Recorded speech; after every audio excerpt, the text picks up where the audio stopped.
Em nome do Pai, e do Filho, e do Espírito Santo. Amém. Naquele tempo, disse Jesus à multidão: Eu sou o pão da vida. Quem vem a mim não terá mais fome, e quem crê em mim nunca mais terá sede. Eu, porém, vos disse que vós me vistes, mas não acreditais.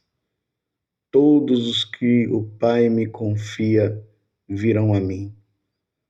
E quando vierem, não os afastarei, pois eu desci do céu, não para fazer a minha vontade, mas a vontade daquele que me enviou. E esta é a vontade daquele que me enviou, que eu não perca nenhum daqueles que ele me deu, mas os ressuscite no último dia. Pois esta é a vontade do meu Pai, que toda pessoa que vê o Filho e nele crê, tenha a vida eterna, e eu o ressuscitarei no último dia.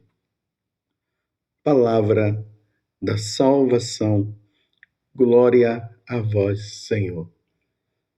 Meus irmãos e minhas irmãs, continuamos no Evangelho de São João, nesse tempo da Páscoa, e no capítulo 6. É o que nós estamos fazendo aqui de forma progressiva.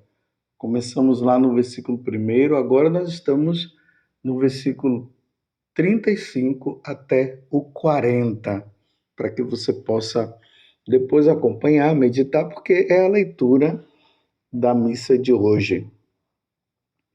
É o discurso do pão da vida. Agora Jesus fala uma coisa que é muito importante para todos nós. A sua missão. Por exemplo, se nós perguntássemos para Jesus: Senhor, o que é que o Senhor veio fazer aqui na terra? Aí Jesus iria responder: eu vim fazer a vontade do meu Pai. Aí nós poderíamos perguntar para ele: mas qual é a vontade do Pai? A vontade do Pai é que eu não perca nenhum daqueles que ele me deu, mas os ressuscite no último dia. Esta é a vontade do meu Pai, que toda pessoa que vê o Filho e nele crê tenha a vida eterna. Vocês estão entendendo a missão de nosso Senhor Jesus Cristo? O que aconteceu lá no Calvário, naquele momento, naquela sexta-feira, que ele, crucificado, derramou sangue e ali pediu ao Pai que nos perdoasse. E depois que ele morreu, e aí ele morre, ele entrega o seu espírito, aquele momento todos, desde Adão até o último que nascer, quando ele vier na sua glória, todos foram salvos por causa desta vontade. Interessante que na carta aos Hebreus, Jesus vai dizer que o Senhor, o Pai, no caso o Pai, deu a ele um corpo para ser oferecido pela nossa redenção, pela nossa salvação. No Evangelho, ou melhor, na primeira leitura hoje dos Atos dos Apóstolos, Atos dos Apóstolos, capítulo 8, do versículo 1 até o 8, nós vemos aqui que algumas pessoas piedosas sepultaram Estevão e observaram um grande luto por causa dele. Aqui está o primeiro cristão, que foi um diácono, que morreu por amor a Jesus Cristo. Nos versículos anteriores, nós vemos ali aquele belíssimo discurso de Santo Estevão, do diácono Estevão, e aí ele não foi aceito pelas autoridades religiosas, aquelas mesmas que haviam matado o nosso Senhor. E agora eles matam Estevão, porque Estevão disse que ele tinha visto Jesus sentado à direita do Pai. Então eles não toleraram aquilo, dizendo que era uma blasfêmia, e naquele momento Estevão foi apedrejado. E a morte de Estevão foi apenas uma passagem para que ele pudesse ir ao encontro de nosso Senhor Jesus Cristo. E hoje ele está lá, contemplando a face de Deus. Por quê? Estevão morreu crendo em nosso Senhor Jesus Cristo. Pois eu desci do céu de Jesus, aqui no Evangelho, no versículo 38, pois eu desci do céu, não para fazer a minha vontade, mas a vontade daquele que me enviou. Era preciso que Jesus viesse para nos redimir, era preciso que Jesus viesse para nos salvar. A ressurreição de Jesus nos dá também a ressurreição. E eu o ressuscitarei no último dia.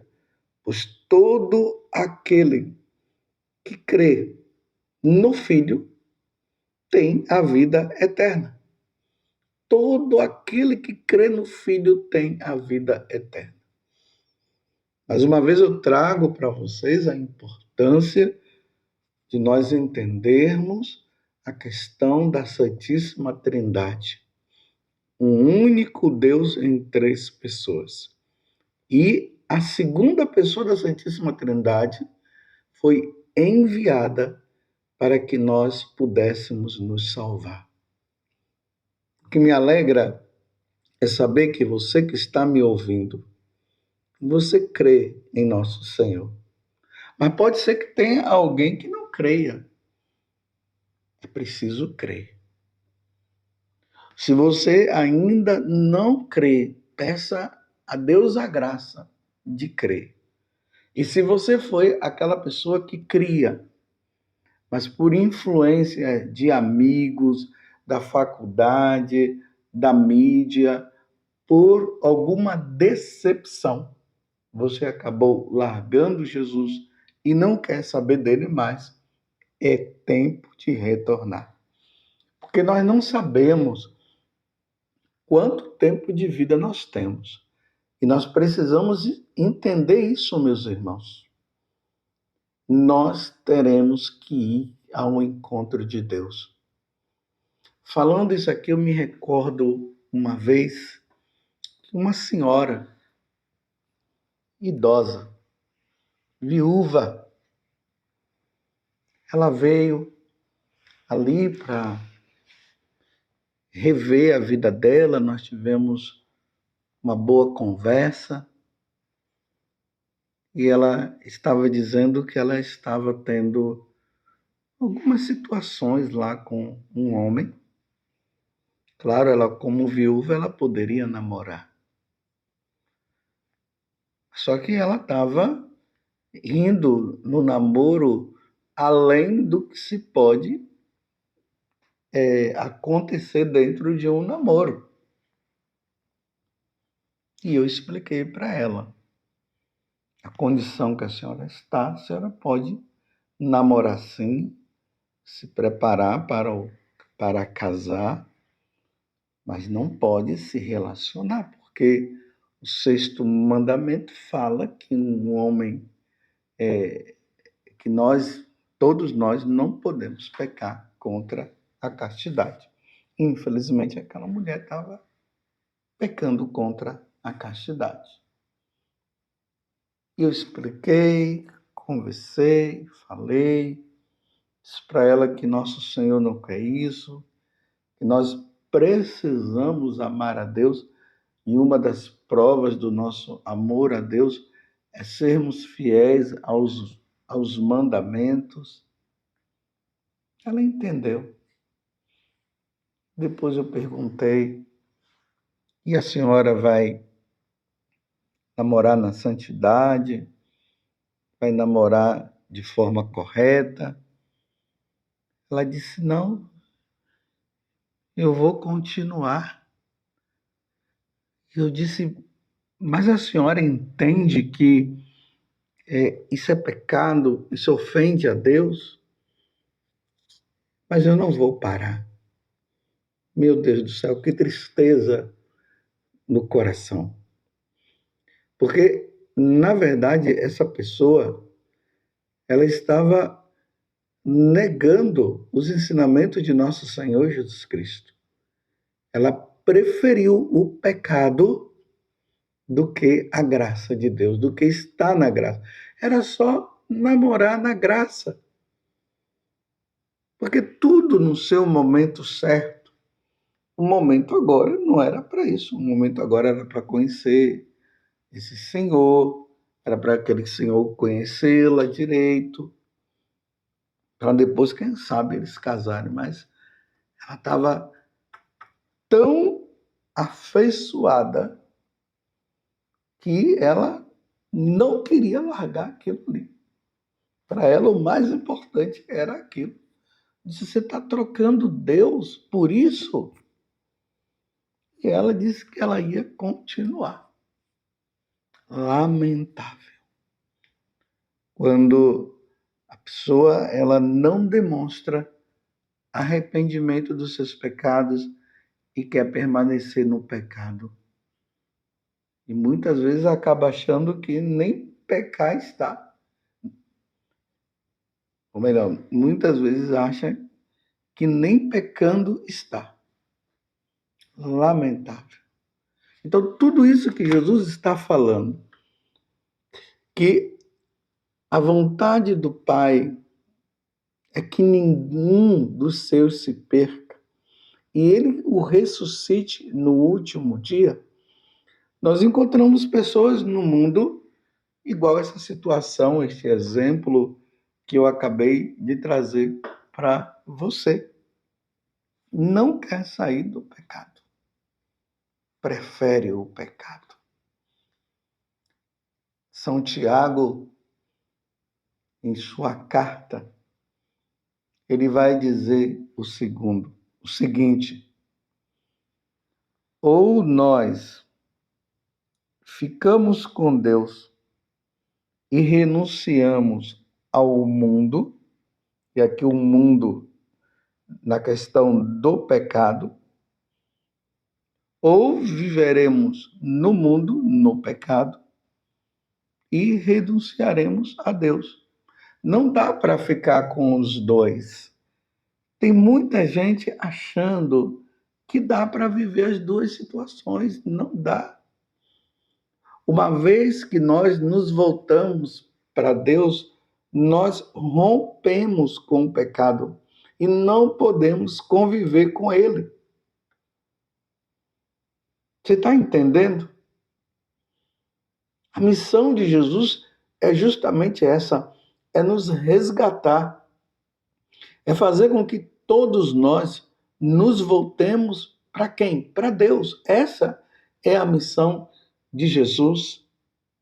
A sua morte na cruz foi por causa disso, mas tem tanta gente com o coração endurecido. Uma vez um senhor me falava, assim, de forma bem simples, mas bem compreensível. Ele dizia, padre, coração duro é igual uma pedra. Quando eu penso no coração duro é isso.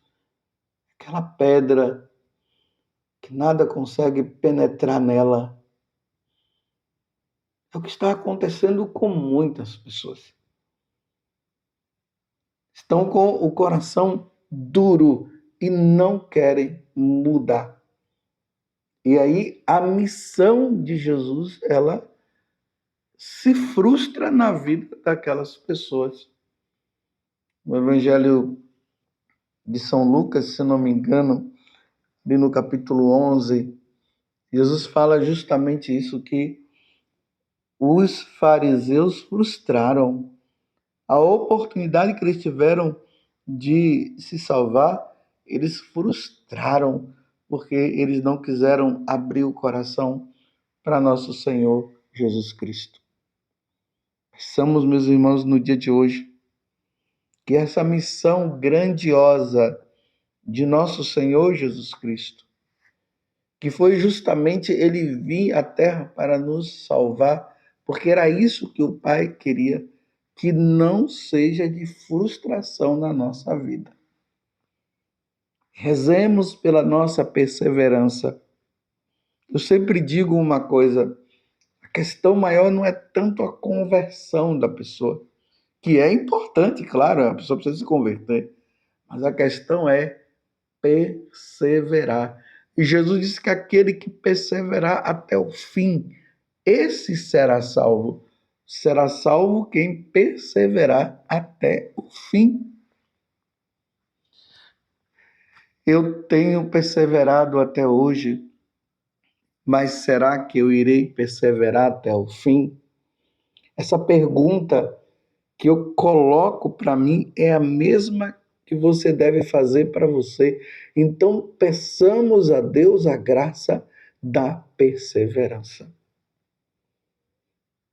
E não vamos dar ouvido a Satanás, que nos oferece coisas que aparentemente são boas, mas que ofendem a Deus.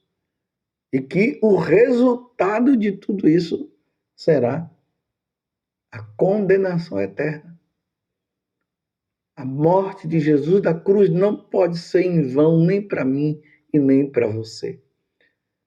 E uma vez que nós rezamos por nós mesmos, não deixemos de rezar por aqueles quantos na sua casa não querem saber de Deus, não vão à missa, não se confessam. E com isso eu não quero colocar um peso nas suas costas, porque cada um vai responder por seus atos.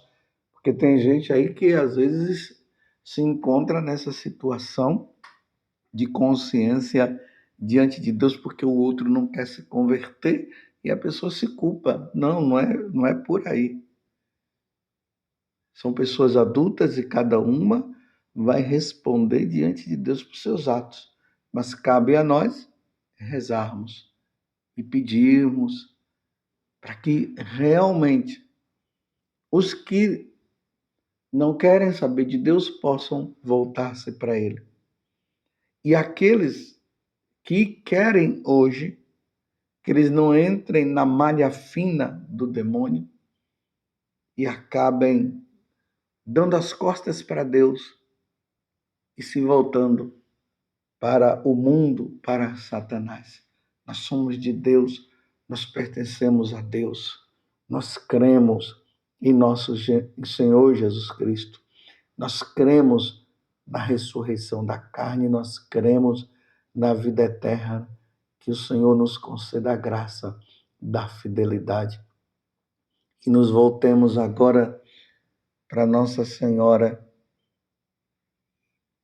e digamos para ela: ó Virgem Santíssima, não permitais que eu viva e nem morra em pecado mortal. Em pecado mortal eu não hei de morrer, porque a Virgem Santíssima há de me valer. Valei-me, Virgem Santíssima. Feliz Páscoa para você. Louvado seja nosso Senhor Jesus Cristo. Para sempre seja louvado. E a sua Mãe Maria Santíssima. E desça sobre você a bênção de Deus Todo-Poderoso, Pai, Filho e Espírito Santo. Amém.